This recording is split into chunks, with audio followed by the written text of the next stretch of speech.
כל מי שאין לו פתרונות בימים האלה, מסביר לנו שדברים יסתדרו בעזרת השם. בעזרת השם. בעזרת השם. בעזרת השם. בעזרת השם.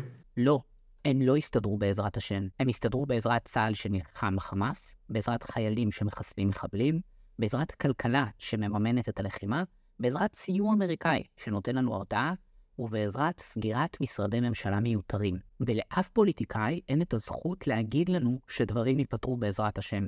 מאחורי צמד המילים האלה, בעזרת השם, מסתתר כל מה שמקולקל בממשלה שלנו. ברגע שהאמונה הופכת ממשהו פנימי ואישי לשיקול מרכזי בקבלת החלטות, בעזרת השם הופך להיות נזק אסטרטגי למדינת ישראל. אז אני אזכיר לכם שבעזרת השם 20% מהילדים בכיתה א' לא לומדים לימודי ליבה. מי אתם חושבים שפיתח את מערכת כיפת ברזל?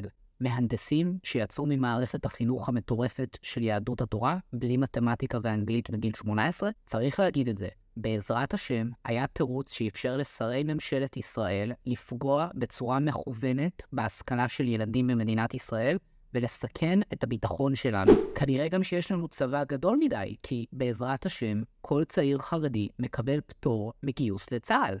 עזבו פטור, הם רצו לחוקק חוק שמשווה בין אברכים שיושבים בישיבה לבין חיילים שנלחמים בקרב, כאילו מדובר באותו הדבר. אז בואו נגיד את זה אחת ולתמיד.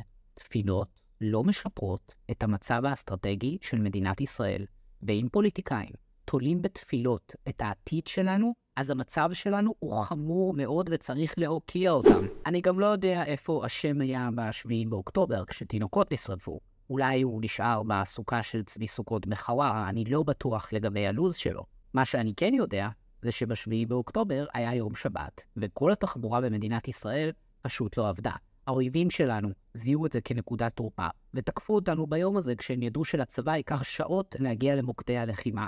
שרת התחבורה, שהייתה בכלל בדרום אמריקה, לא הוציאה רכבת אחת עד השעה 5 בערב, כי בעזרת השם לא נוסעים בשבת.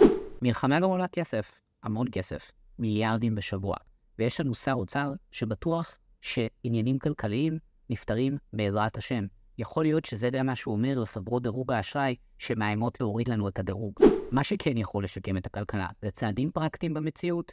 למשל, להודיע על ביטול מיידי של מערכת החינוך החרדית שאיננה מלמדת לימודי ליבה. איתות חיובי לכלכלה גם יכול להיות להודיע על סגירתם של כל המשרדים המיותרים שניתנו כאן בשביל לתחזק לנו את המסורת, הזהות היהודית והמורשת. ואני די משוכנע שבמשרדי חברות דירוג האשראי העולמיות ישמחו לשמוע שהרפורמה המשפטית שעימה להפוך את ישראל מדמוקרטיה לדיקטטורה דתית מתה.